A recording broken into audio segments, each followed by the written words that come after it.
right. All set? I think so. Right on, man.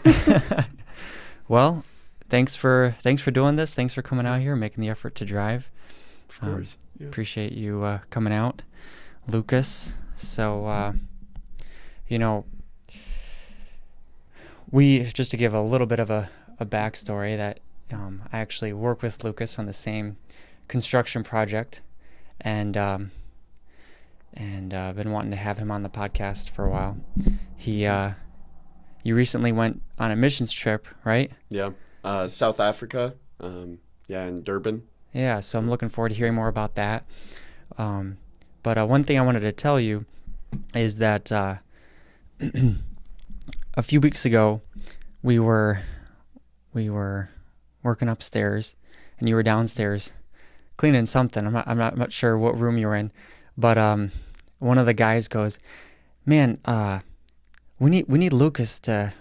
Actually, I don't even think he said your name.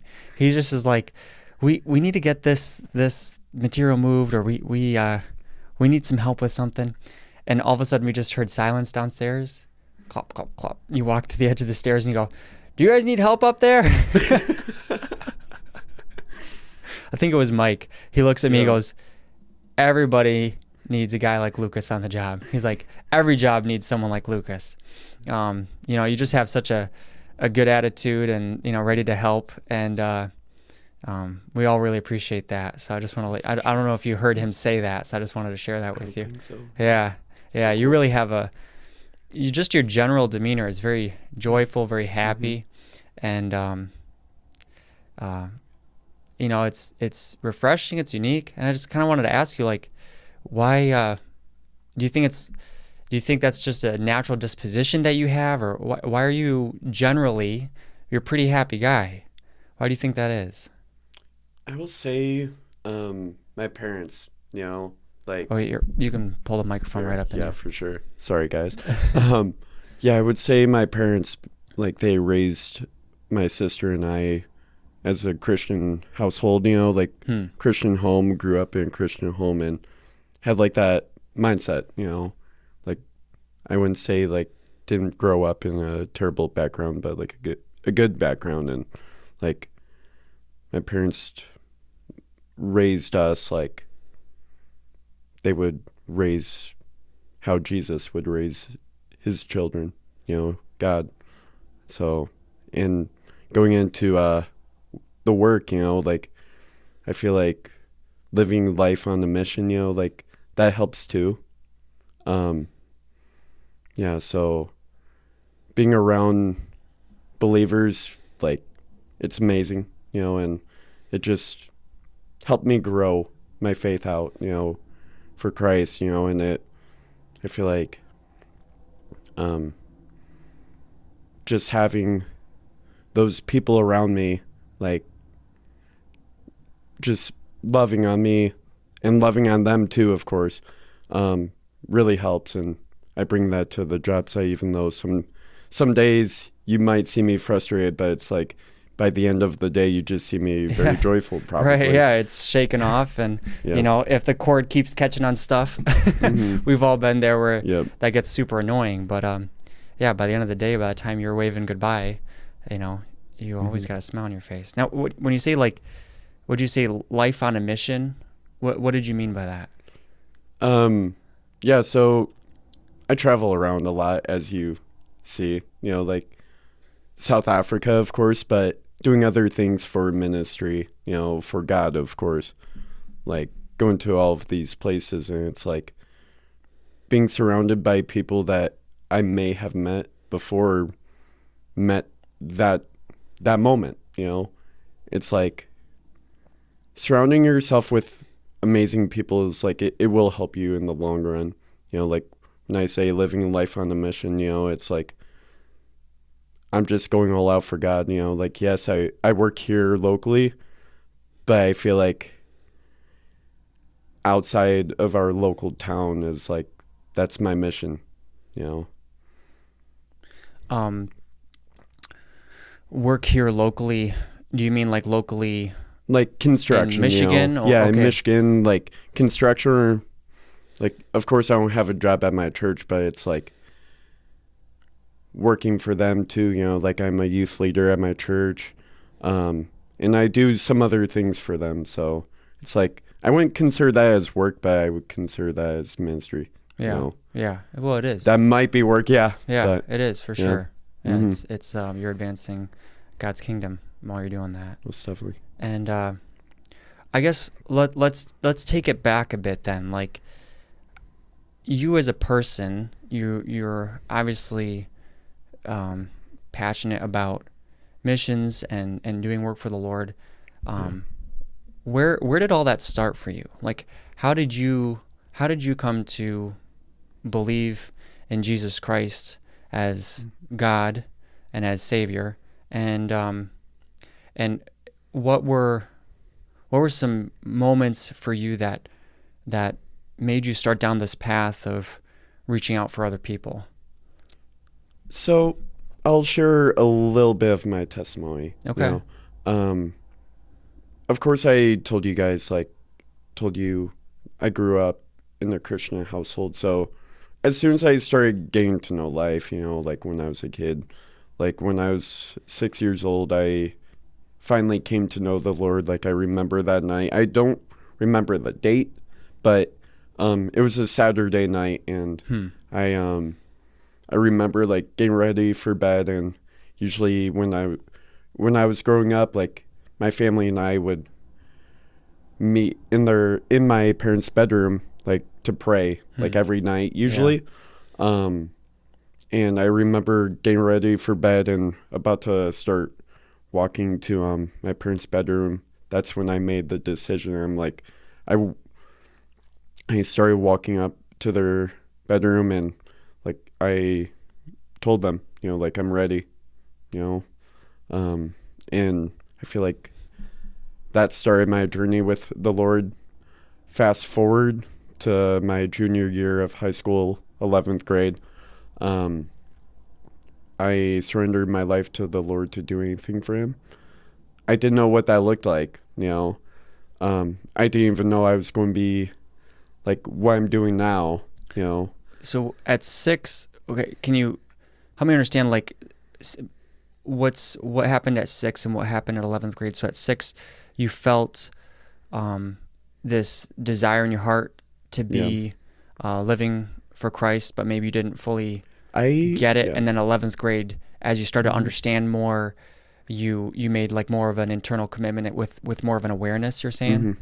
Yeah. So, I feel like between 6 years old and 11th grade, I feel like I definitely distanced myself from the Lord until that point where I'm like, all right, well, there's nothing better for me to do. Yeah, that's where he became real for you. Right on. So, but then after that, like this was at a youth conference actually in Hammond, Indiana. That's when I dedicated my life. Like I'm like, all right, I'm fully in. I want to do what you want me to do.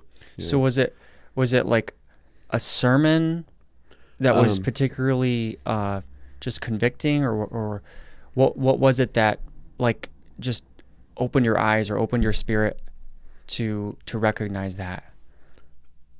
I forgot exactly how I felt, but as soon as the end of a sermon though, I started feeling something. I'm like, okay. At the youth convention. Okay. Okay. Like I feel like the Lord convicted me on it of like you should go up there, like you should dedicate your life,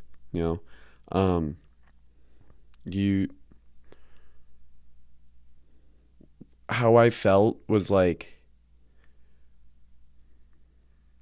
I don't know if I should do this, like I didn't know if it was because like, oh, okay, like my friends are going to see me, but I kept on feeling the push. I'm like, it took me a few minutes to actually go up to the altar. And it is like internal tug of war. Because I know like my past self before that would be like, perfect, let's do it. But now it's like, am I actually going to do this? And yeah, Wow. so that's how I felt. And then a couple of years later, so a few years ago, that's when I really started feeling that calling, like after high school, like after I graduated. Um, I feel like that's when the Lord's like, all right, now live your life for me, Yeah. like even though that was like a waiting season, it seems like we should just go all in and jump in right away. But it's like, I feel like the Lord had me in this moment for a reason. Oh yeah, So, for sure. yeah. So from 11th grade, like what were the things or the events that began to draw you more into mission work? Like, how did you make these different connections? And I've heard you talk about this uh, thing, which I'd love to hear more about, where you were talking that you're trying to be a local missionary. Like, what does that mean, and how did you get into that, and what are you doing? So, I believe you're talking about How to Life movement. Yeah, that Yeah, one. Yeah, yeah. how Um, I think that's mhm, what you were telling me about briefly, yeah. but I didn't really hmm get. Right. I don't really understand what it is you're doing. So, I'm a Great Lakes regional coordinator for How to Life. Um, my role, I'll share like a little Yeah. detail. I don't have to go fully into it, but a little detail is like um, helping event directors, like um, have Zoom calls with them, with staff, of course. Like this staff is like around the world actually. Um, but yeah, like of course, we have meetings, through Zoom because we can't meet in person. Um, Actually, we are meeting next week, which is so cool, at a retreat. But yeah, it's like my role is like helping the youth, like it's Gen Z age. Gen Alpha is finally up there now. They're in the Um, teens. yeah. Okay. So, um, what How to Life is like, there's local people that want to share the gospel to their friends, like in their local communities. Like it could be in Traverse City, it could be in Wisconsin, like Milwaukee. So Um, with this program being so spread out, you said it like different states, different countries. Um, where does the connection come in? Like, is you're having some of these meetings over Zoom? Like, how are you connecting with these individuals? Is there events where you guys are meeting in person and doing group events, or is this something that different churches are part of? Like, what's the hands-on stuff that you're doing?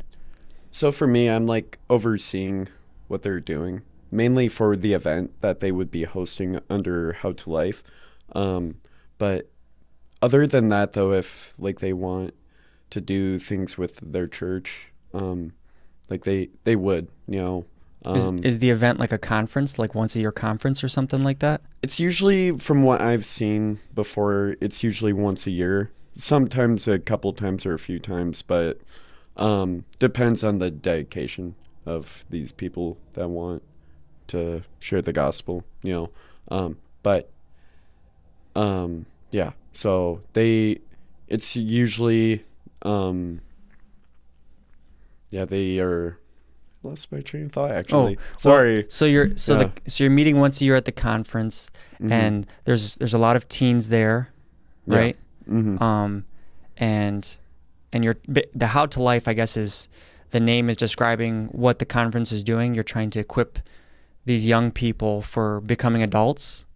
Is that more or less what it Um, I or would how? say equipping them to be more like Christ. You Okay, know, um, and it's usually once a night. Once in a while, there might be a group that might do 2 nights. Which is so cool. I mean, so a 2-night conference or a 1-night conference, yeah, and is it mostly speaking, or is yeah. there So games, or is there like what does the event look like? so the event looks like, of course, they can do their own thing, but the main target is the gospel. Hmm. But what the night usually looks like, from what I've seen before in the events I've been to, are games like fellowship. And then straight into testimonies, worship, and gospel message. And usually there's an altar call. So So yeah. is it kind of an all-day thing? No, it's usually a night thing, Night, like, so like maybe a few like, hours. Okay. Yeah. Right on. Depends on who the event director is, Yeah. Like it could be like the event director could be like, all right, let's do like an hour and a half or two. Yeah. Another one could be like 4 or 5 hours. Okay. So And this is so when's the next one? Or have they picked a date yet or so there's a lot going on in the ministry. Like again, I said like globally, Right. So usually there's events like happening. I would say probably almost every weekend. I could be wrong, but course, just in a different location? Yeah, in different locations, like around the world. So does the leadership like is it the same leadership traveling facilitating these events or is that what the Zoom calls are for? Yeah, so Coordinating different churches to host Mm-hmm. these events. yeah, I would say with these Zoom calls, it does help these event directors, maybe like church staff, like if they want to hop on the call and wonder who we are, like we're more than welcome to like share who How to Life is and what our target is, like our focus. Yeah. But yeah, so actually I told you that there's a retreat next weekend, like actually on Halloween. So Locally? no, not locally Okay. in Michigan. So I'm going down to Kentucky. Wow. After You do work travel Wednesday. a lot. Yeah. So yeah, after work Wednesday, I'm going to start traveling down to Kentucky to And- be involved with the retreat, and then on Friday we're actually having a local How to Life event, and that's actually on Halloween. So Right on. yeah. Man, that's awesome. That's awesome. So, if you're in Kentucky and you want to know more about this How to Life event, can find all the details online. Yeah, on Instagram actually. How to Life movement, mainly How to Life Kentucky, How to Life Ohio. Okay. Because it's why I share How to Life Ohio. It's actually like a little collab, like we're actually collabing with a few ministries around the area. And it's in northern Kentucky, so it's like very close to Ohio. So it's like we've had events before in Cincinnati. So that's another reason why we're like, let's collab with Ohio. Yeah. So Yeah. Right on. That's cool. And so if for people that are local here in Michigan, they could find out when another event would be same way just by looking online and on Instagram or something, keeping in touch with when when another one would be scheduled. for sure. Even if you want to, like, could reach out to me, reach out to the How to Life page, and I could help start something around this area, because actually we haven't had a How to Life Michigan before yet. Oh, we haven't? No. Oh, man. So We definitely got to do that. yeah, especially the main target right now currently is like Detroit. Like, Really? Okay. my How to Life friends and I are like, let's hope something happens here, and try to reach out to people around here. So is it, how old is this How to Life movement? So it started actually like about 10 and a half years ago, I believe. Oh, okay. In Harrison, Arkansas. My friend Jordan Whitmer, he's a CEO of How to Life, and he wanted to reach his friends for Christ, and he didn't think it was going to be a big ministry, a global ministry, and he's like, he just wanted to do something of testimonies, gospel message, altar call. Didn't realize it would reach like dozens of countries, How did it reach you? How did you get connected with it? I don't remember exactly how I found out about How to Life. I know it was through social media, but I forgot the day of like, oh, interesting. But you had to, so then you had to yeah. travel to the first, wow. Yeah, so it was a pretty big commitment just to even make that connection. Wow. yeah, I I actually went to How to Life Ohio in Cincinnati, Okay. which is like about a 4-hour drive, and my family was like, okay, we don't know this, we don't know this ministry, and there's only a few hundred people that follow How to Life Ohio. Yeah. Like, who are they? I'm like, well, I'll find out. Yeah. Drove 4 hours with a friend and Oh man. loved it ever since. Right on, So, man. Wow. Yeah, that's that's young excitement to be able to just get in the car and drive, Yep. and then driving back through the night probably Yeah. Never doing that again. until the next time. Yep. Yeah. Right on. You do yeah, so you've done a lot of traveling too for there's this worship band MBL, Yeah. right? That you've been following? Yeah, so MBL Worship, Met by Love. So I'm not involved with their ministry, but I love what they're doing. They're based in Grand Rapids. And yeah, it's like they usually host once a month unity gatherings, and some of my friends and I are like carpooling to go to their event there, which is so cool because it's like their main target is the gospel. You know, like, yes, they sing songs like a lot, but like usually midway through they share the gospel, and right after the gospel message is proclaimed, that's when altar call happens, and like dozens of people come and give their life to Christ. So it is so cool. And there's Yeah. baptisms too. Really? It, like, if you actually listen to some of their songs, it's like there's some songs that has baptism in there, and like it's so cool just to hear people just cheering Yeah. So while that they're person on. worshiping, Yeah. they're also having a baptism on the side or in the background. Yeah. Wow. Mhm. That is really cool. Yeah. That's really cool. So with all this passion that you have for local mission work for young people, you've also been starting to do more abroad, and like, how did you hear about this South Africa mission work, and what was that experience like? What are some of the things that you did, and what do you think that did for you as a person, based off that experience?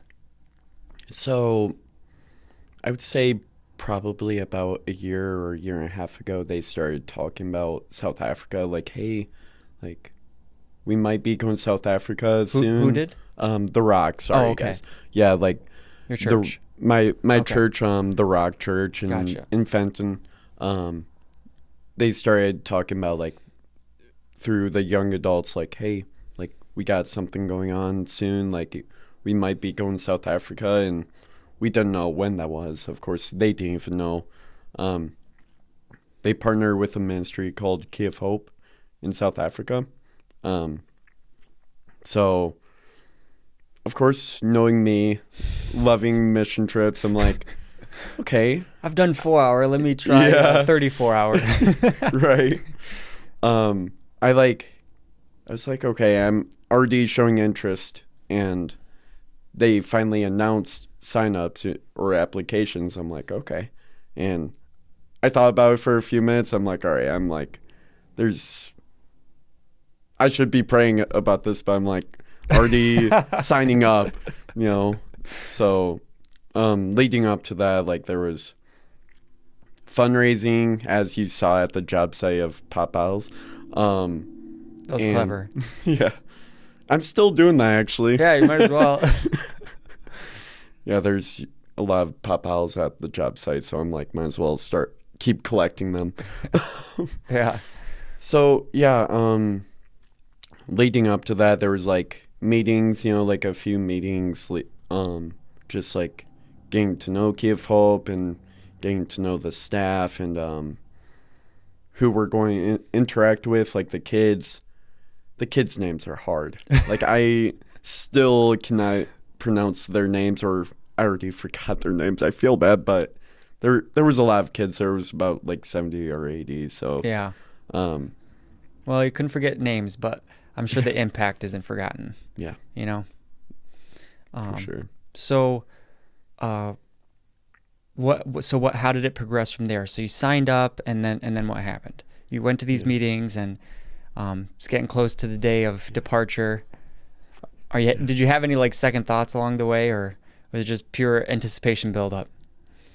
A little bit, with what's happening in South Africa recently, I'm like, um, I don't know, like, am I going to make it through it? You know what I mean?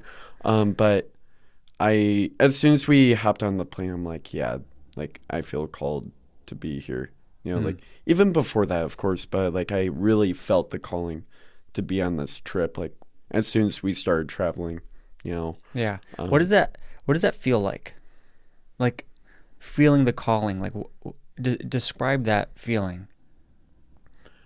I would say like, you know, something inside you is like, I want to do this so bad. Like something like that. Like I felt peace. Like usually how it's like, I want this, I want that. Like, give it to me.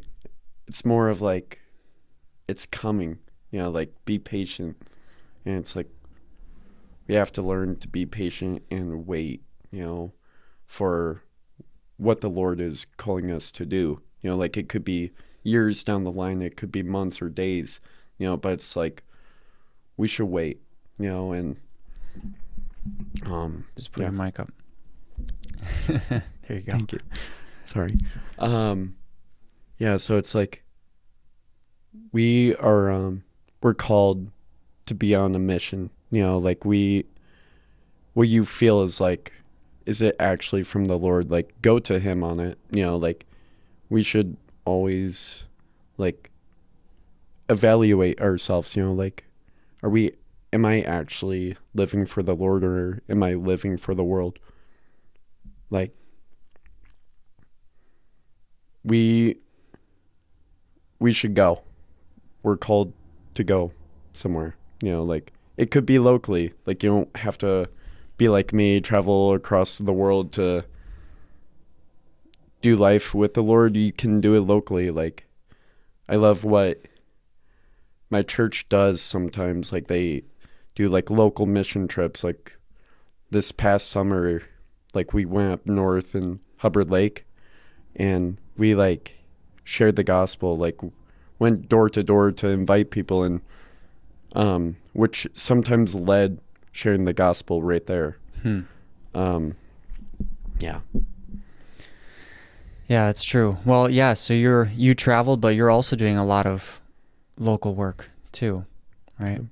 So you got on the plane and you're feeling this excitement, but also this peace that you know you're doing the right thing. You know you're doing something that God wants you to be doing, and so you're flying there and travel experience, no delayed flights, no drama along the way, or you get there pretty smoothly? Yeah, we got there pretty smoothly. I mean, like I guess like on the way back the weather was a concern, but it was good. Yeah. Okay. So you land, and for the first time this is your first time in a foreign country? Yeah.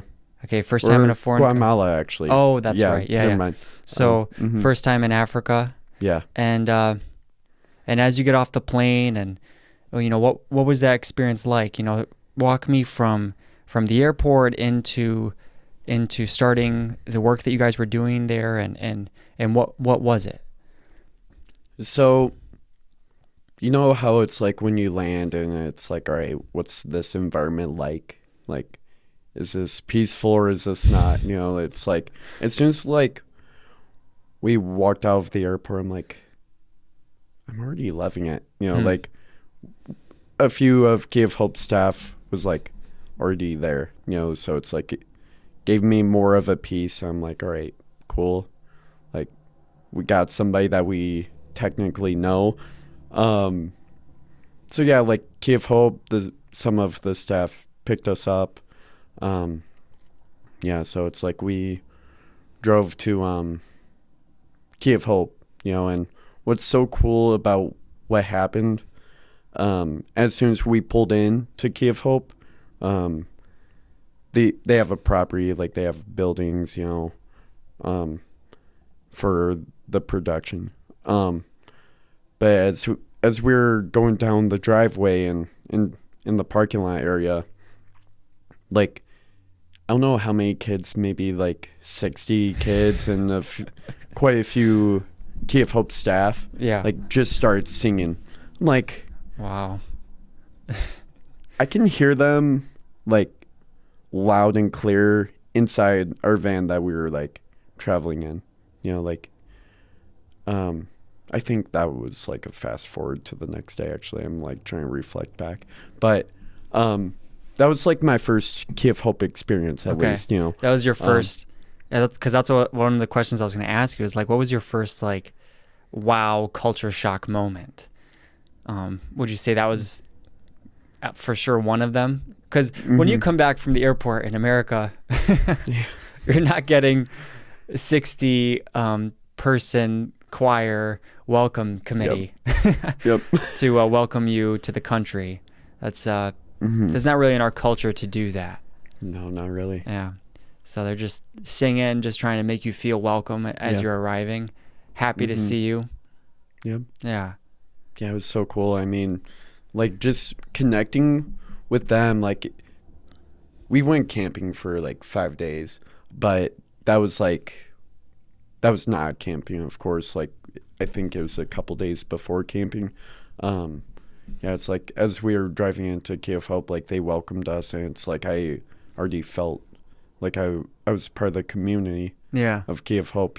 It's interesting that you mentioned that because yesterday I was listening to a podcast about God's returning, Jesus' second coming, and they were talking about the basically being the rapture, getting gathered up together with Jesus is like that welcoming committee that you just described.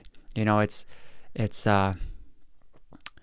when he was talking about it, it's like everybody is coming together to celebrate and welcome his return, and the effect is kind of what you just described, feeling that excitement, feeling that connection. I grew up in Africa on the mission field, and one of the big things over there that we would do, particularly early on when the airport didn't have as much security as they do now, whenever a missionary would come or anyone would come, it was an event. I mean, it was like as big as a holiday. So we would get this big school bus that could fit anyone who wanted to come could come, and you just cram in there. I mean, everybody you'd fill this bus with people from the church, people who are friends, if you knew the person that was coming, anybody who knew him would want to come, and so we'd all pile in the bus. Here in America, if you want somebody to pick you up from the airport, it's such a withdrawal on the relationship to even do that. Can you imagine getting, 60, 70 people to just volunteer out of excitement to welcome you? So we drive to the airport, and we'd get there like an hour before the plane is going to land. And so the way it was set up back then at first is there was this fenced in outdoor welcome area. So it was fenced so you couldn't literally walk onto the airstrip, but you could watch the planes land. You weren't inside. So it was maybe as big as probably a couple basketball courts. And it had all this like desert vegetation. So like all the desert plants, the cactuses, big leafed plants, the acacia trees, just all the things that made you feel like, whoa, I'm in Africa. So all that wow factor vegetation. and some big boulders that you could stand on. And every plane that was coming, we'd like, is this the plane? Is this the plane? Excited. And we would play all types of group games as we wait. It was like a holiday, literally. It was like a community holiday. And the moment the plane would land, I mean, we would just be going bananas. And the doors would come down, and when we saw the person step off that plane, everybody was whistling and yelling and just going crazy, making them feel welcomed. And when that pastor drew the similarity between, going out to welcome someone into your city, but between that and us being raptured to welcome Jesus, it was such an eye-opening association for me. So even you just got to experience that, and it kind of makes it a bit strong more connection. Yeah, strong connection makes it a bit more real, and you can resonate with that. Yeah. Right. Yeah. So, and you were on the receiving end, right? How did Yeah. that feel to have that many people excited to see you? I didn't expect that. Like, as we're like quarter mile into like about to go into Key of Hope, I'm like, okay, it's probably going to be normal, like going pull in, like get greeted, but not like that, like I thought it was going to be maybe a few people, but it turned out to be like 60 plus people. Yeah. Yeah. So what was your intent while you guys were there? Was this like a construction missions trip? Were you guys repairing or building any facilities? Were you what was like the purpose of this mission trip? What was your guys' mission? So we're camp counselors, so we weren't like building anything. Okay. I would say building relationships with the kids, but not like hand building something, But, okay. So you guys threw a camp while you were there? Yeah. And yeah. So like Key of Hope, they usually host camps like every year. Since it's spring right now for South Africa, seasons are flipped. Yeah, seasons are flipped than here.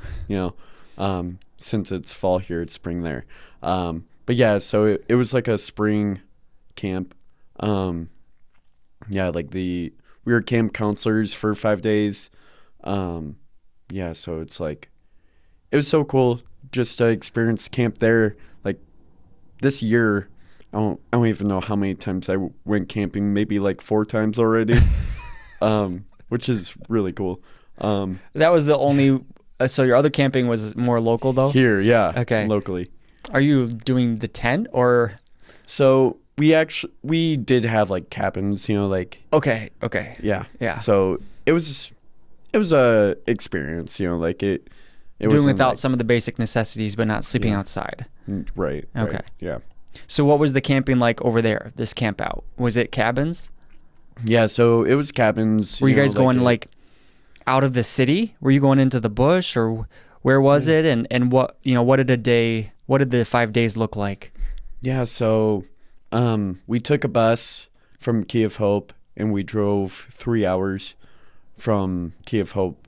And that's in Durban, of course, that I clarified earlier. But yeah, so we drove 3 hours to Escort, South Africa, which probably none of us knows. No, I don't even know it. Right.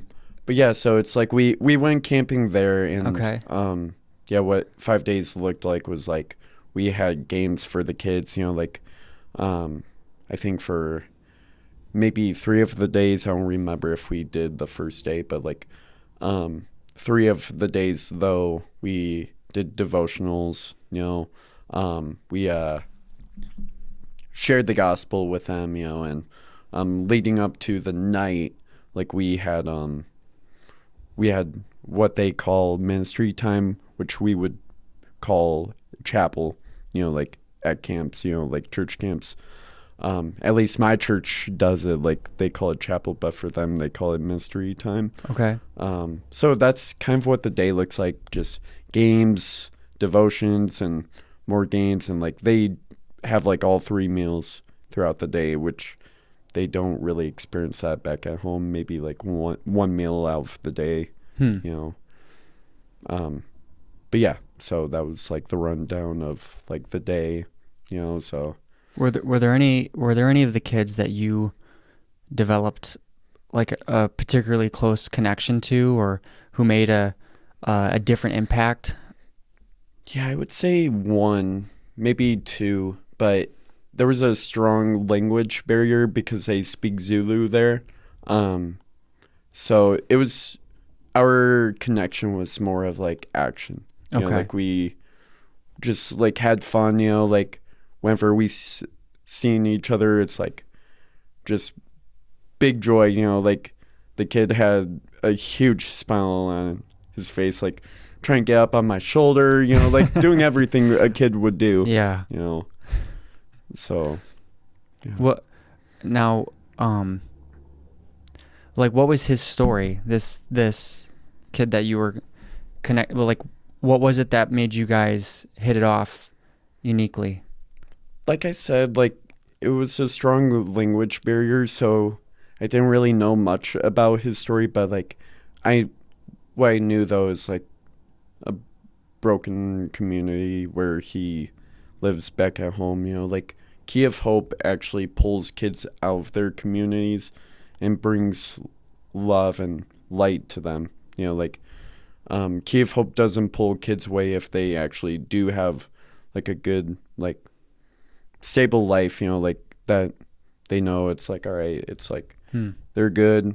Like we don't have to take care of them out of respect, but it's like Key of Hope, they want to take care of the kids that live Are in. really struggling. Yeah. So basically, most of these children then were coming from difficult backgrounds. Yeah. Pretty much all of them. Pretty Okay. much, yeah. Some of them orphaned. I believe so, yeah. Yeah. Yeah. Probably a good percent of them. Yeah. Well, that's really beautiful that they Mm-hmm. are out there doing that, and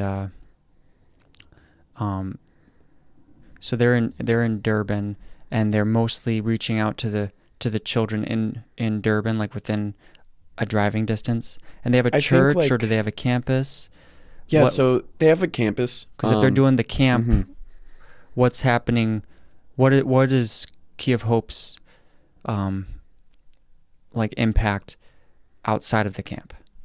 Yeah, so I think I could be wrong, of course, but I think for Key of Hope their focus is of like a range of like 30-mile distance. Okay. You know, where they can actually like reach out to kids. I could be wrong. It might just be within the city and maybe Yeah. parts of outside of the city. But So basically, anyone who could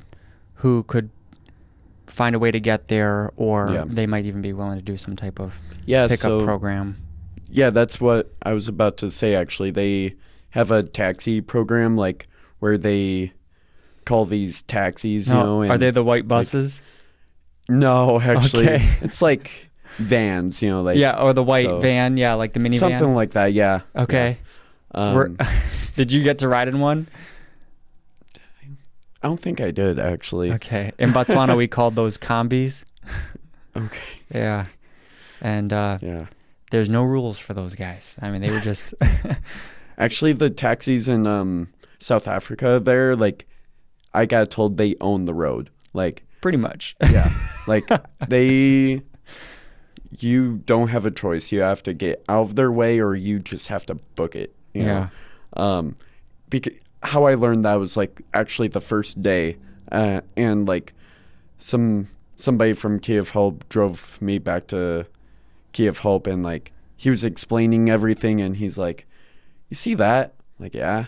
He's like, "They own the road," and I don't know how that sparked a conversation, but I think I may have seen something in which led to that. But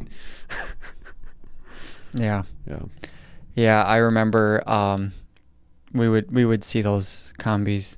We actually had a combi, and so from a distance, you could almost think that that we were like part of the public transportation, because Yeah. they all drove white combis, like 99.9%.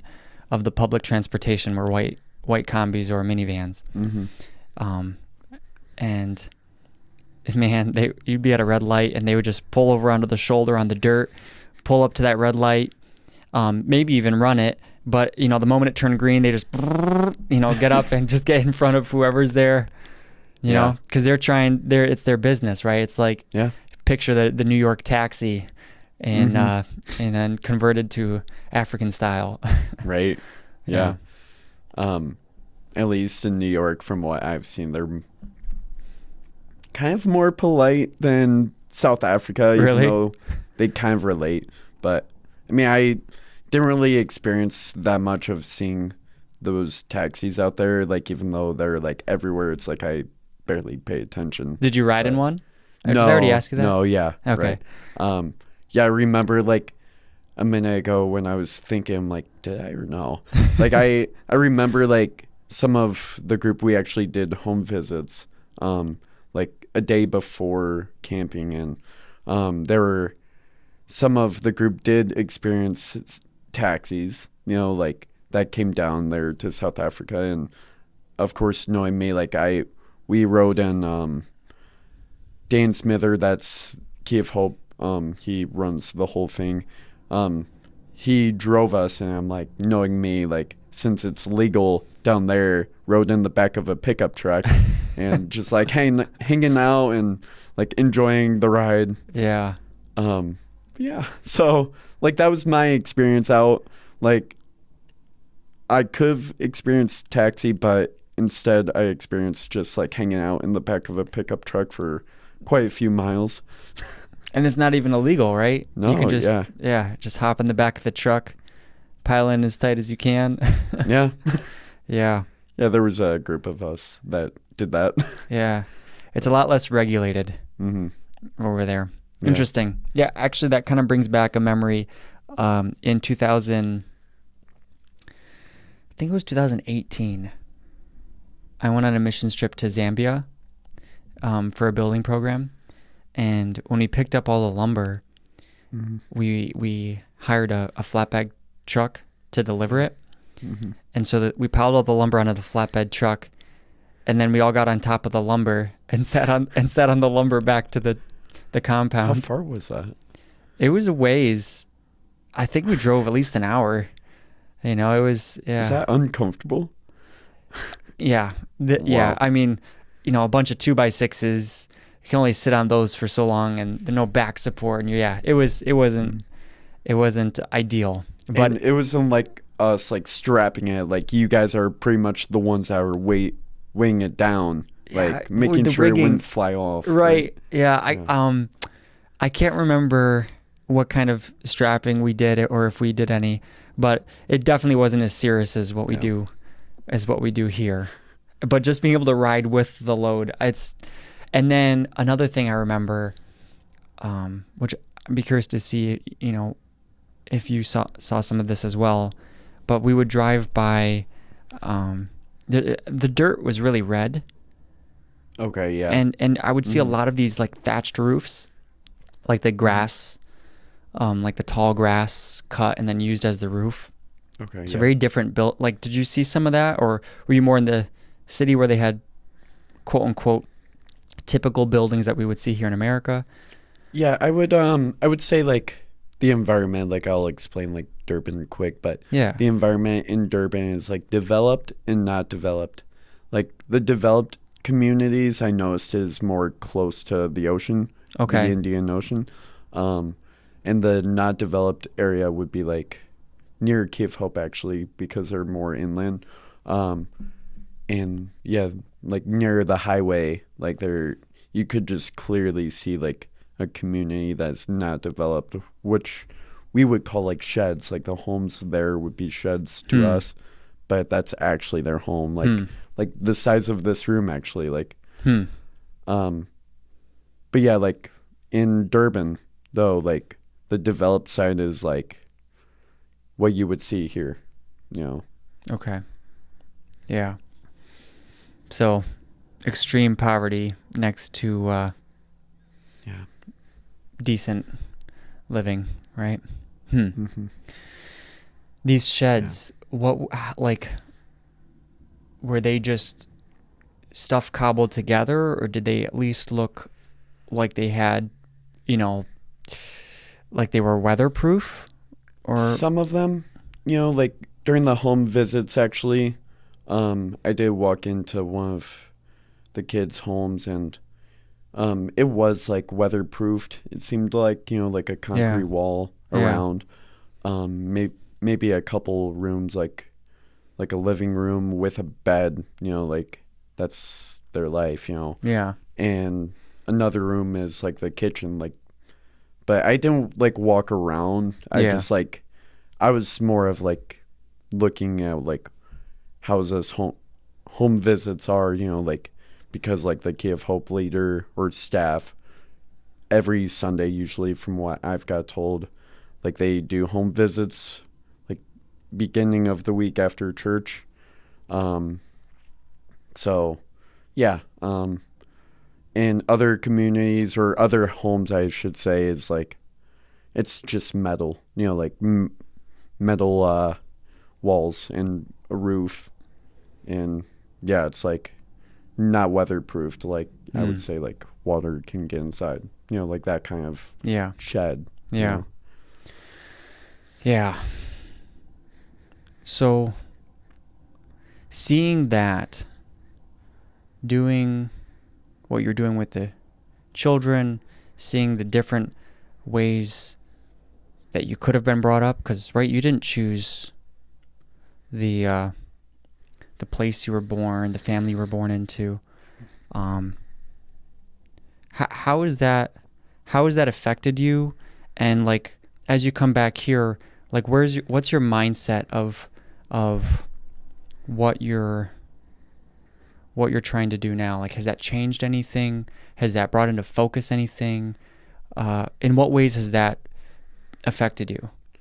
What I've noticed this past week, actually, I feel like at work, mainly, I've been more patient. Like, once I get frustrated at work, it just ruins my day. But as soon as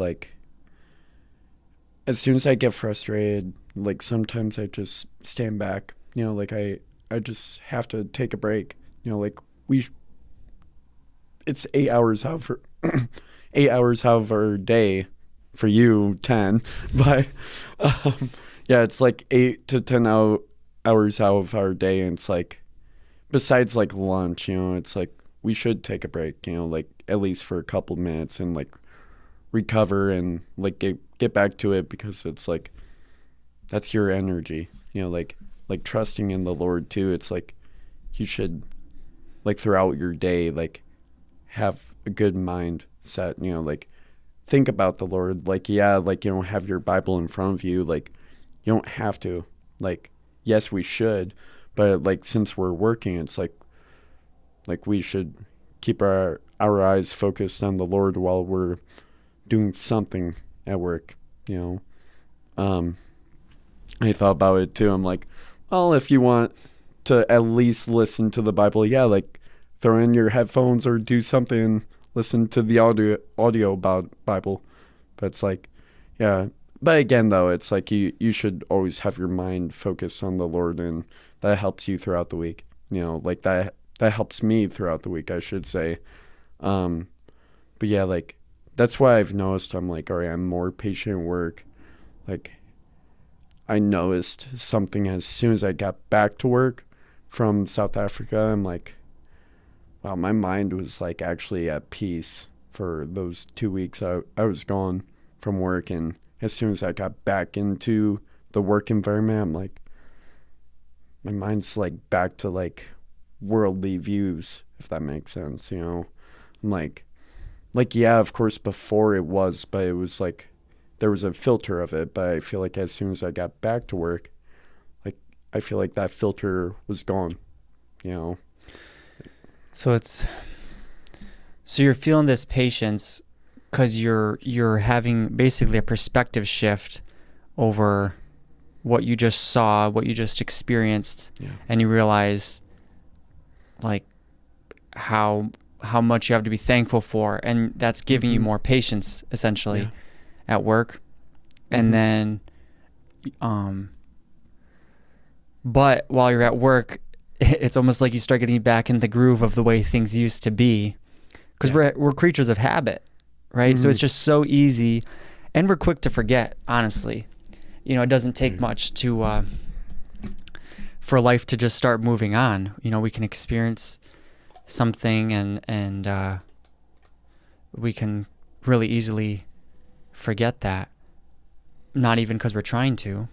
So there's something about that, like getting back in the routine of things, where I've heard that, like, soldiers, when they were serving in Vietnam, a lot of them were getting on drugs while they were there, some pretty hard drugs, and I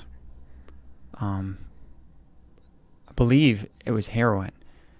But when they would come to the U.S.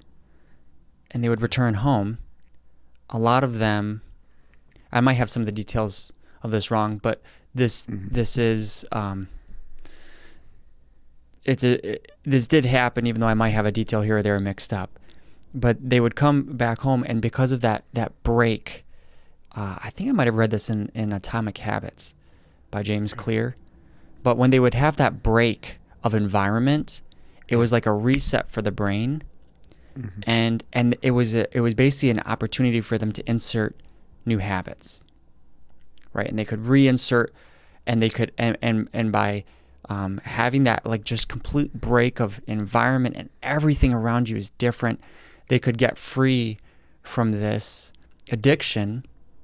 And he was drawing a conclusion, or a principle, I should say, rather, between that and how we can hack that and use that for our good. So it's similar to what you're experiencing right now. Is you went to South Africa, you had this break of environment, everything's changed, and it's almost like you have this opening where you can insert in your life some new ways of thinking, right? That's a habit. Some new something different. You have this ability where you're open to insert something different, but you've returned back, right?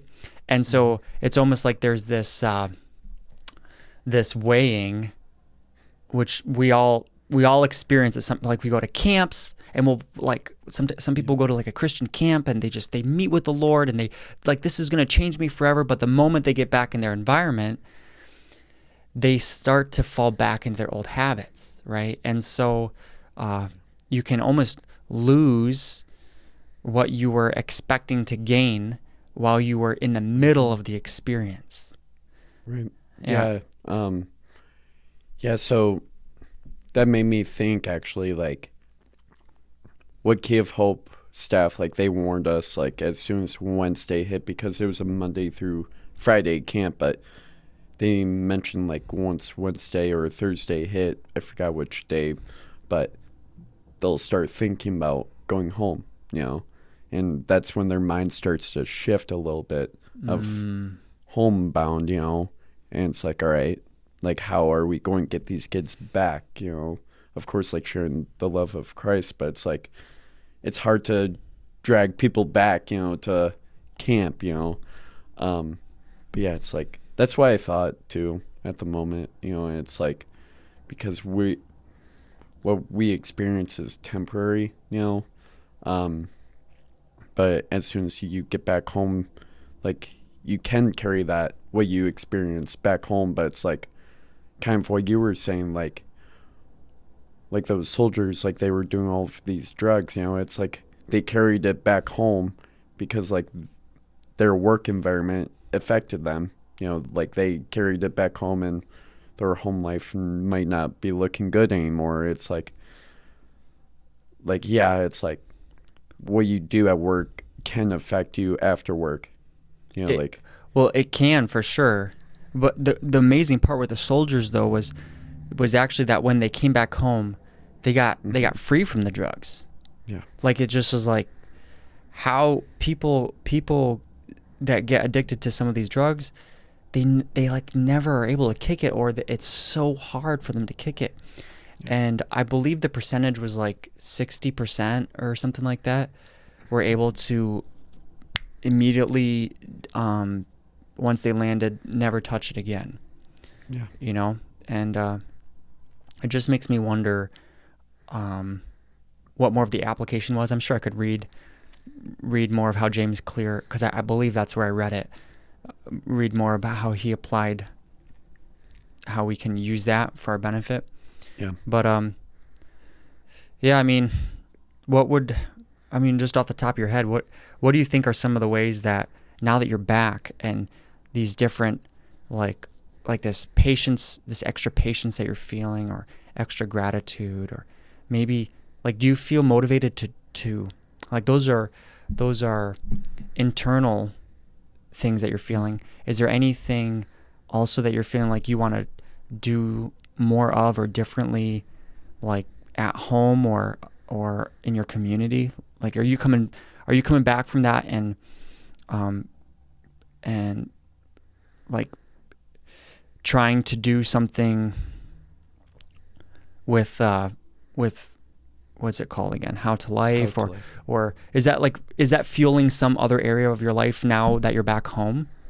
Yeah, I would say like besides like How to Life, like I was thinking back at home and The Rock, my church.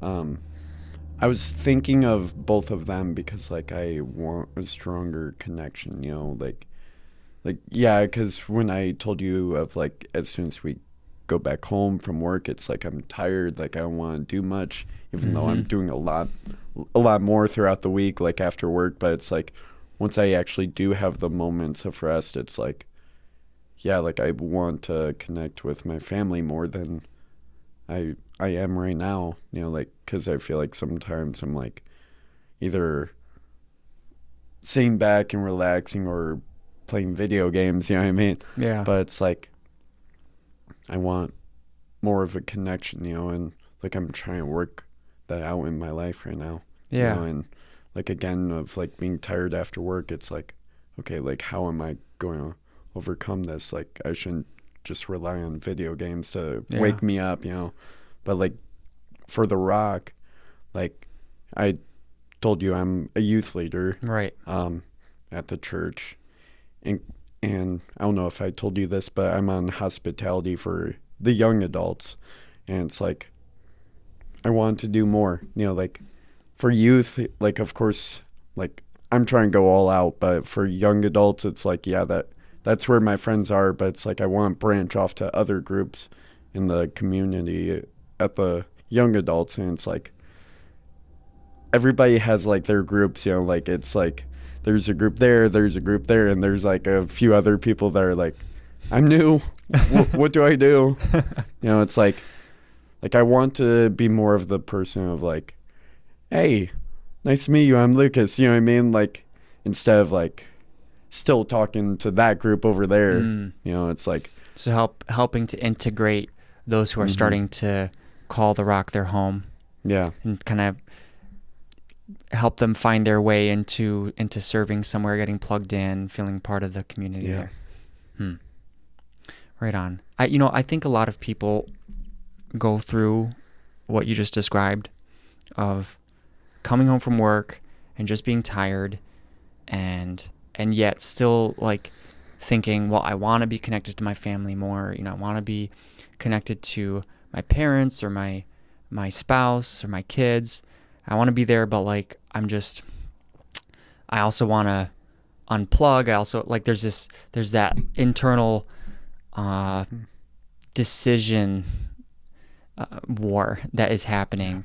And do you think this experience has, like, as far as action steps, like has it, like when you're coming home and you do feel that like, oh yeah, I'd kind of like to just like sit down and play video games for a while, or you're thinking about maybe someone at church or thinking about your parents, has that, like, what are some of the action steps that like you feel like would help you or help anyone when they're feeling that feeling between coasting and advancing, how do they choose to advance? Like, what helps them make the decision, or what helps you make the decision to act on those positive improvements that you want to make in your life? I would say, like, set technology aside. Like, yeah, I have a good relationship with my family, of course, but it's like I feel like I need to set technology more aside, like not only at home, but like at the Rock or somewhere else too. Like, doesn't have to be both, but somewhere else too. If I'm involved somewhere, it's like should set technology aside. Like, And by which technology, do you mean like your phone, or phone, basically any video cellular? games, yeah, Okay. like anything like that. Like an entertainment. Yeah, pretty much like a TV, like anything like that, because it's like our eyes can be glued on technology so quickly Yeah. because it's like you're curious of like what's out there, Yeah. what's on ESPN, It's what's on true. Well, Netflix. they're Yeah. designed to be Mhm. attention grabbing. Like, they have Yeah. some of the, like, that's their study, is how attention grabbing can I make this, and how addictive can I make it for you to always keep coming back, right? So being able to it's funny, the word amusement, muse means to think, and a is like the negative of that. So it's amusement would be not thinking. It's like shutting your brain off, and which is part of the reason people find a bit of rest with that, right? Because we always, I've been working hard. I need some time to just relax, and we all do. We all need time for that. But because of the addictive side of it, it ends up taking you farther than you want to go and keeping you longer than you want to stay. Right. And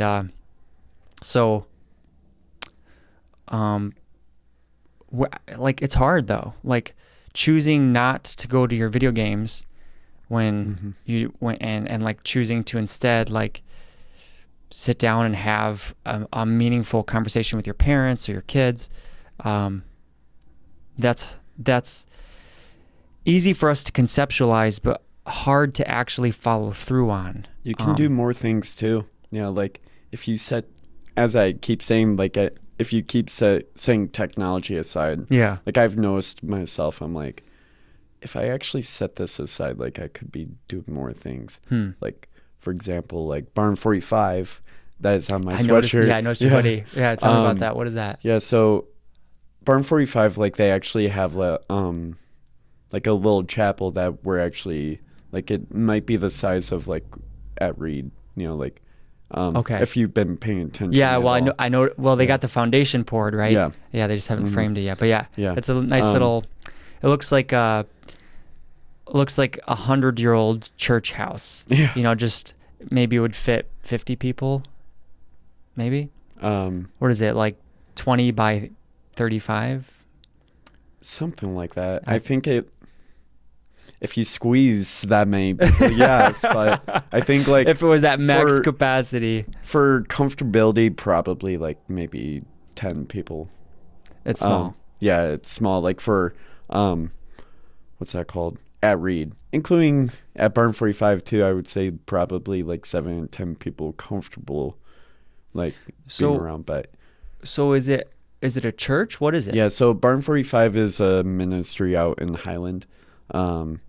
And what's nice is it's only a few minutes from me, so like, which if I remember, I'll get back to what I was going to say. But Barn 45, though, is it's a ministry. Like they host like young adults, women, like women's, men's groups, and then other groups that I didn't clarify, but like their target is like yes, focusing on the Lord, and they want to impact lives, around the community, and which led to me saying about like the little chapel, like they, like I would say it wouldn't be my prayer closet, but like whenever I'm there, like that little chapel is my prayer closet, like At Barn 45. At Barn 45, like I feel like that's like the strongest connection I have with the Lord sometimes. I'm like, I just need to just drive over there a few minutes away, like just spend time with the Lord. But it's like recently I haven't done that. And it's like, again, going back to technology, if it's like, if I set my phone or video games or something else aside, like I can do more things. I mean, yes, like connect with my family, but it's like I can do my own thing too sometimes, you know? Yeah. So it's like, Yeah. yeah. Yeah, that's interesting because you only have so much time, right? Every day you get, what is it, 186,000 seconds or something like that? Yeah. You know, I think Something like that, I don't know. Yeah. And Yeah. you think about your time, if you put it in a context of money, it's like, okay, if I was deposited $186,000 in my bank account every day and I had to spend it, the next day it starts off at 186,000, I can't carry over any money.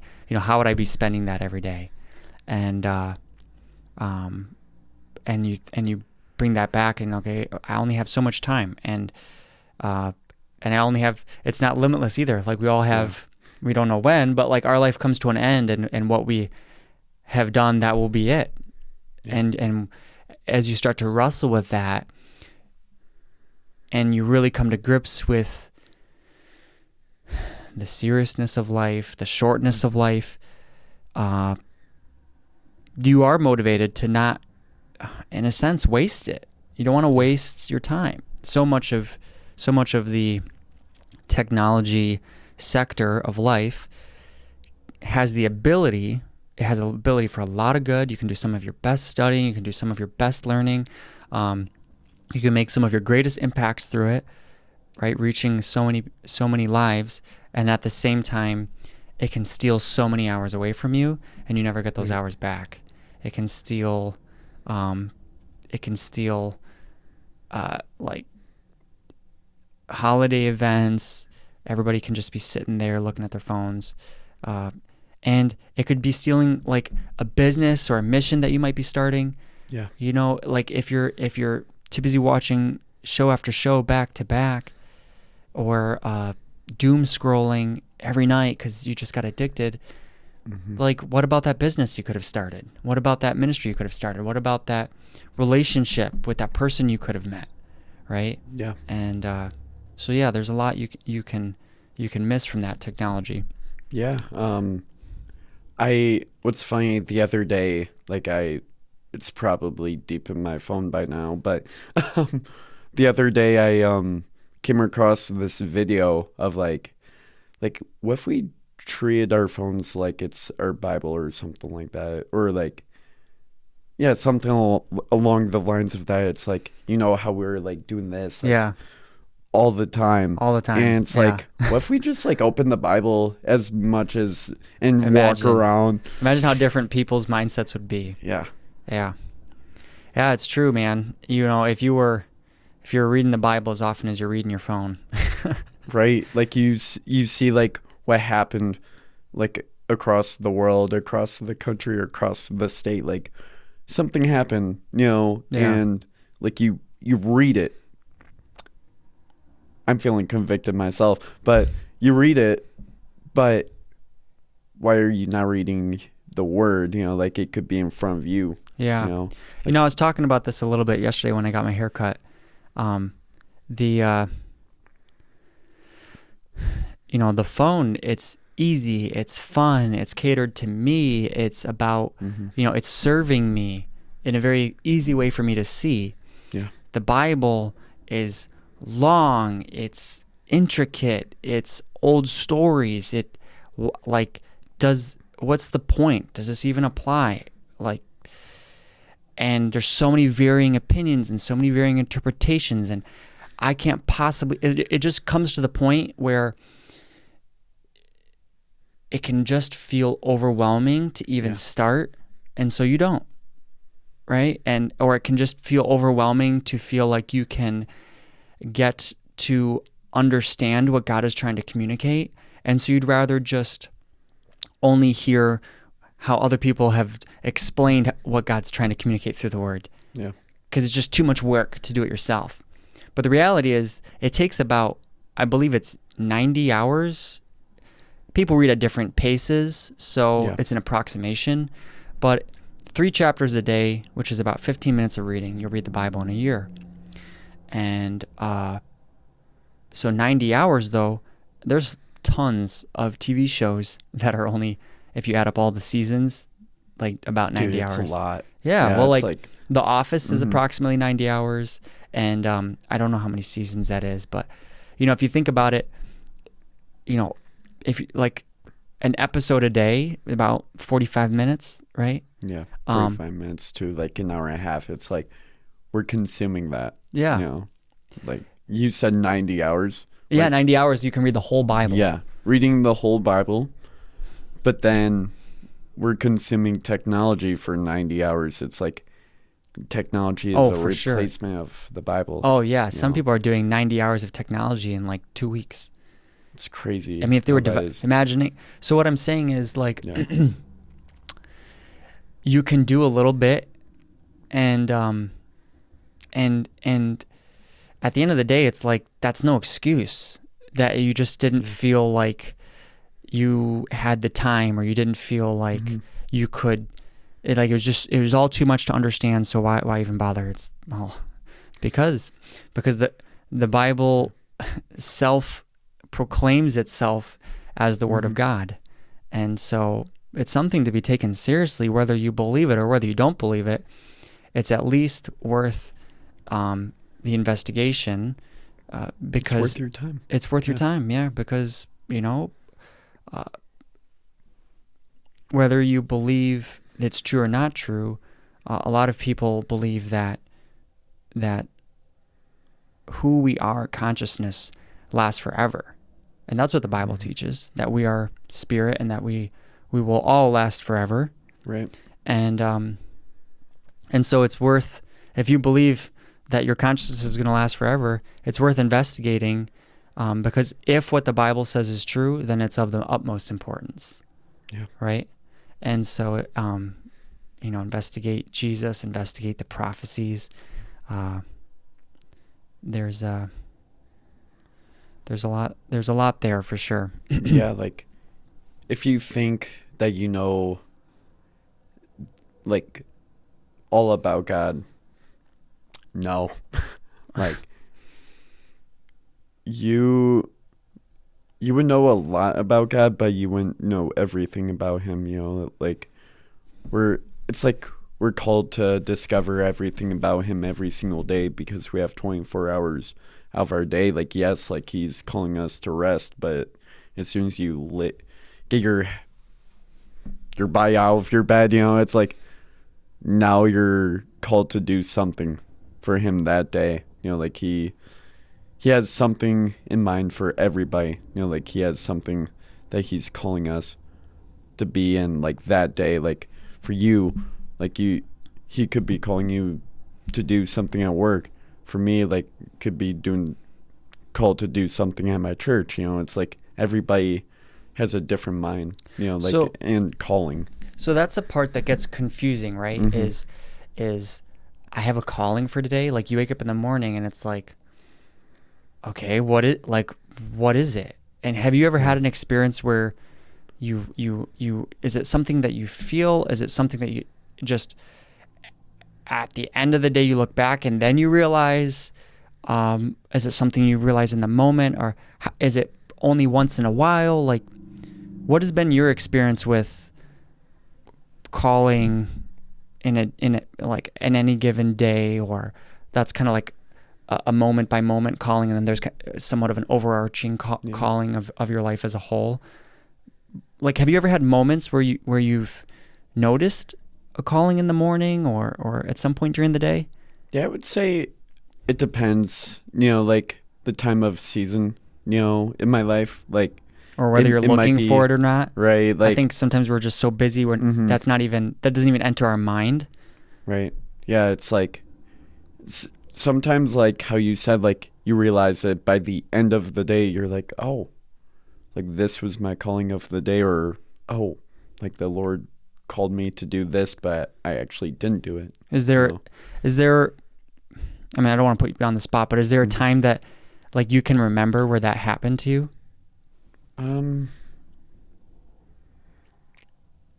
Not at the moment, actually. Okay. Like, There is yeah. one time that I just remembered, and I don't do this regularly. Mhm. Yeah.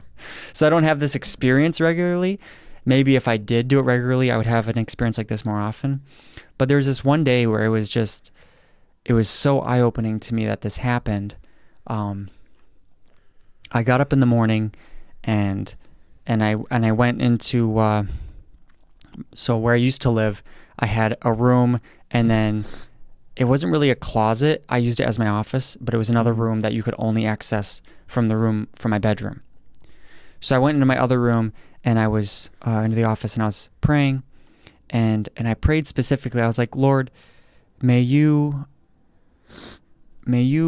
bring someone across my path today who needs to hear from you, who I can pour into. That was one of the like specific things that I prayed for. And then I got up and I got in the work van, like right from praying. I got right in the van, and I headed off to work. And the first light intersection that I got to, I was the first person at the light. And as I'm sitting there, these two cars are coming through, and the one's turning and the other's going straight, and they just smash each other. And the one car flipped over on its side. And I'm the first person at the light. I'm like the first person there, and I'm looking around, and I realize somebody's got to go check on these people. So I threw the van in park, and I ran over there. And it was an older man and then a young teenage girl. I think she actually said that she had just got that car that week. No. And she was in total shock that this even happened, but they were both physically okay. So the older man was in the car that stayed upright. The teenager was in the car that flipped on its side. And so I helped the older man out of the car. I checked them both on them to make sure they were okay. And when they were, I helped the older man out of the car to the sidewalk. And he was able to walk. He wasn't hurt. Nothing was broken, or he was just shook up. Yeah. And all of a sudden, as I'm standing there, I just started to realize, whoa, I was just praying for God to use me to bring someone across my path who needed to hear from him. And so I just began to talk to him about the Lord, and I asked him if I could pray with him. Yeah. He's really shooken up, so like that brings peace, that brings stability. So he accepted, and so I prayed with him, and that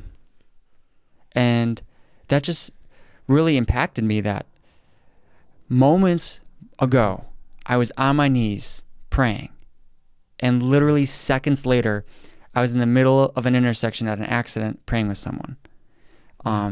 That's kind of one of those moments for me where I did have a calling from God that day. And I kind of wonder, I don't always take that route, and I don't always pray in the morning for like that type of a prayer. That's not something I'm always praying. Maybe God does have a purpose for us, but we need to invite the Lord to be at work in our lives. Sometimes he's not working because we're not asking him to, right? The Bible says you have not because you ask not, or in the Lord's Prayer he says, give us this day our daily bread, and you're inviting him to be participant in that. He's a gentleman, right? So He knows our prayers. Like we just have to voice it out there to him, and he could answer it for you. Like even if he doesn't, it's like at least you're reaching out to him. Yeah. Yeah. You've definitely motivated me to pray like that more, to be more conscientious. It's a reminder, right? Yeah. Because you get in such a groove of what your plans are, and the whole time God is saying, "My plans aren't your plans." Right. Man has ordered his steps, but the Lord orders his way, or something like that. Like, okay, you've got point A, point B, point C, but I'm the one who's bringing you to the end, right? And I have a path I'll be bringing you through there. So, that's awesome. Yeah. So I actually did think of something. What's up? Yeah.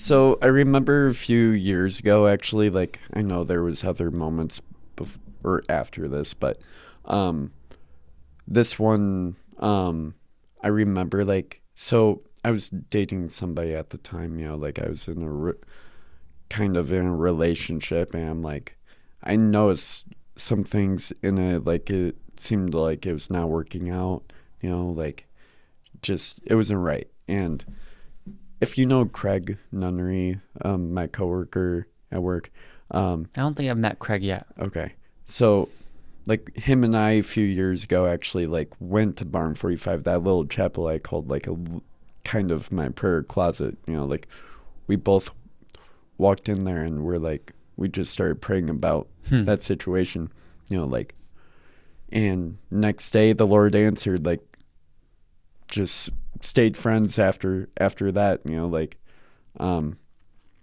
yeah, like she reached out saying like, hey, let's just stay friends, like along the lines of that, Right. And yeah, and I've seen the Lord answer other prayers, like even praying with Craig, like his situation in life too, and like seeing the Lord answer prayers for him and like other friends, like I don't have to go like deep into, but it's like, yeah, the Lord hears your prayers, like he hears your cries, like we're called to worship him. Like I actually, I did a Devo a few days ago for the youth, as we're getting into the night, and talked a little bit about Psalm 63 verse 4. It talks about praising the Lord, like we're called to praise him like all the time, like we should not have a moment of not praising him. Like, yeah, like we're doing our own thing, of course, but it's like we have to get back to him, the one who actually created us to live. Yeah. Like he could take us out like that second, that split second. Like, but we're still breathing right now. Like, Right. I think we're still called. If you're still here, you still have a purpose. Yeah. God's not done with you yet. Otherwise, you wouldn't be here anymore. Yeah. So I guess that gets me to another question I would have for you is what do you see yourself doing, at least for your foreseeable or plannable future? Like what are you trying to do with what you feel in your heart God has called you to do? So I'm sure the question has got brought up to you before of like, what's your life going to look like in 5 or 10 years from now? Yeah. That's such a hard question. Right. It's like, I'll tell you in 6 years. Right. A couple of years ago, I remember like my mom asking that question to me of like, what do you see yourself in like 5 or 10 years down the line? Usually you would like hesitate and think of like, oh, I don't know. But me, I immediately said ministry. Like that's why I see myself getting into like my whole life, unless the Lord calls me to do something else. But I feel like the main focus right now is like ministry, how to live, the rock. It's like, yeah, 2 ministries, like one is a church, one is a global ministry. And it's like, I feel like that's where the Lord's calling me right now. I don't know if I'm answering the question, but yeah, I feel like the Lord's calling me to that, and it's like, I feel like the Lord's like, just don't look back, just keep going, keep chasing after me, Yeah. Yeah. So just continuing to be faithful with what you're doing at The Rock and with the youth group, with maybe advancing more in the hospitality and watching How to Life grow, maybe getting a How to Life Michigan. Hopefully. Sometime in the future. Yeah. If it's got forward momentum, I'm sure it's only a matter of time. Right. Before they do a How to Life Michigan. Just real quick, like how many states approximately do have a How to Life? Is it most of them, or is it still just the east side? Yeah. Um, so there's about 30 states now that has done a How to Life at least, and some of the states are active and they want to do more for Okay. their local ministry. Yeah. Like I don't know what that looks like for them, but I know like they once in a while host events. Right on. So And it's growing. It's yeah, been growing. Yeah, to be at 30 states. That's a mm-hmm. majority, just passing the majority of states in the country. Yeah, So, um, yeah. So being faithful there and just seeing, basically, you're open to how God will yeah, connect the dots, but for you just sure. feel that call to be uh, to be doing kingdom work essentially. Yeah. Right on. Mm-hmm. Well, is there anything else that you wanted? Any other like stories or something that you wanted to share?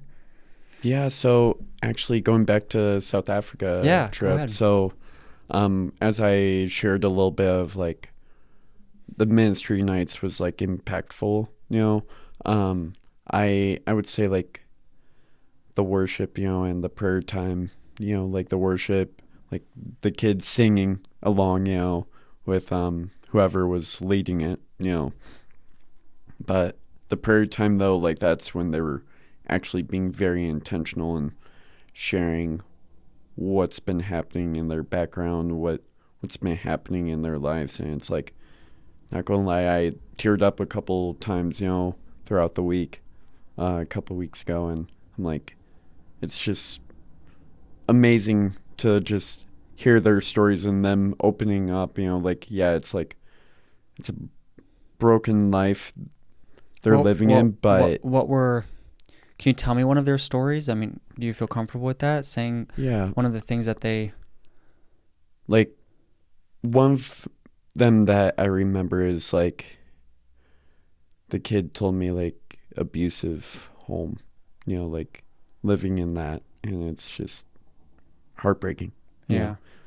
Yeah. Um, and it's like, but why I say it's joyful to hear that is because they're actually opening up, because that's hard to actually open up, That's you know. true. Right.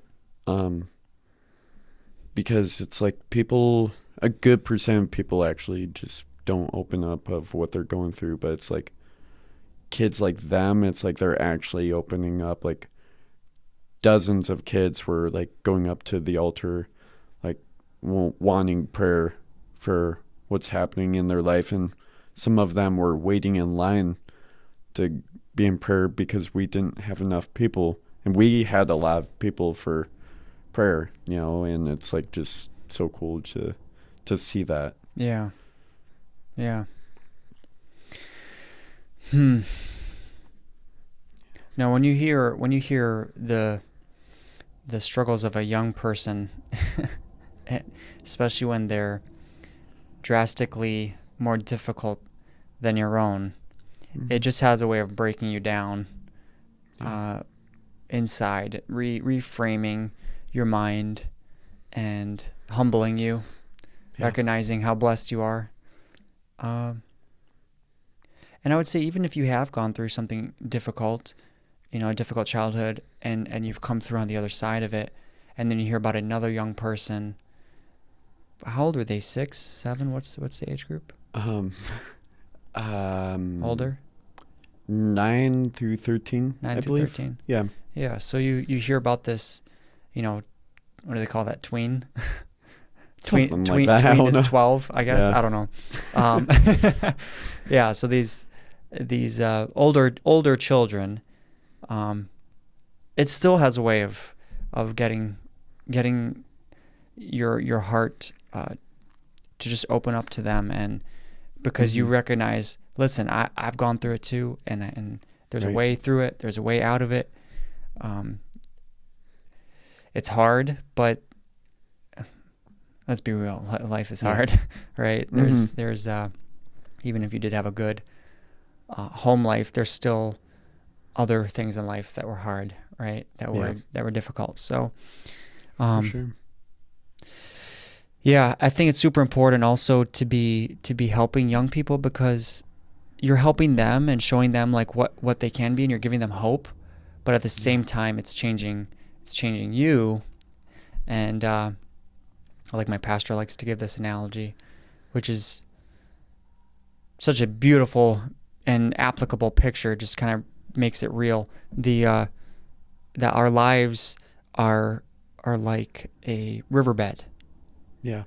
right? And so if you have all of this water flowing in to your life, and by water I mean like you're listening to the Bible, or you're listening to sound preaching, or you just have people around you that are pouring into you. You have all these like parents, mentor, pastor, youth leader pouring into you, but you're not pouring into anyone else. So you have all this water that's pouring in, but you're not pouring out. You become like a swamp, Yeah. right? You're just like wetland swamp, and it's stinky. It's not healthy, right? Yeah. And then vice versa, if you have all you're just pouring out, pouring out, pouring out. You're just a riverbed that's just flowing all your water out, and nothing's getting poured in to your life. You become empty. You become like a desert. You just become barren, not healthy. And the healthy life is this riverbed that's got water flowing into it and water flowing out of it. And on either side of those banks, you'll find trees and grass, and there'll be life in the water. And that's how you know you're in a healthy state, is when you're looking up for someone to be drawing you higher, Yeah. right? And then you're also looking down, trying to draw someone else higher. For sure. Yeah. Like, And it sounds like that's something you're doing, which, tying this back to the beginning, that's got to be part of the reason why you just have this generally joyful demeanor to you. yeah, like you made me think too. I'm like exactly what you were thinking too. It's like these, for example, like at the Rock, and whoever's doing the gospel message at How to Life event, it's like they're pouring into you, like, can we actually take it out and go out to the world and preaching the gospel? Like that's why like Jesus or God has like these people in our lives to pour into us that are involved with ministry. That might be a teacher or a pastor. It's like you're called to be disciples, Yeah. like go into all the world, and preaching the good news of Jesus. Yeah. Yeah. And so Yeah. for those people who feel motivated by hearing your story and how God's been working in your life, how can they connect with your church, or if they're local, how can they connect with your church? If they're abroad, just throw out again like how to connect with How to Life, and so that if you want to be someone who's also connecting with opportunities to pour out, how can they do that? Yeah, so if you're local in Michigan, like southeast, like I would say near Flint, Fenton, and you want to get involved with, like, say, my church or even your local church, but I'll just use The Rock as reference. So you could either reach out to The Rock Church of Fenton or like follow their page. It's like there's a lot of rock churches out there. So look for like an R with like yeah. Oh yeah, the hexagon. Like, yeah. Is it a hexagon or a circle? I forgot what shape it is, but and it's a little R, right? Yeah, it's like with a little R with like an orange background, like with the shape, whatever it is. I don't remember what it is, but that's so funny. See, I don't pay attention I know, on right? social media. That's a minor detail. That's like right. All of a sudden when you need to recall it from memory, flip a coin which way it is. Yeah, but also too, with How to Life, if you want to get involved with How to Life, you can reach out to the How to Life movement page or How to Life Detroit page. Like, I would love to connect with you guys, and even if you reach out to the main page, How to Life Movement, it's like my friends would love to connect with you guys and maybe do something in your local community. So, yeah. Awesome. Mhm. Well, thanks again, Lucas, for coming on. It was a great time. I really Thank enjoyed you. myself. So, all right. For sure. Goodbye, See everybody. you guys.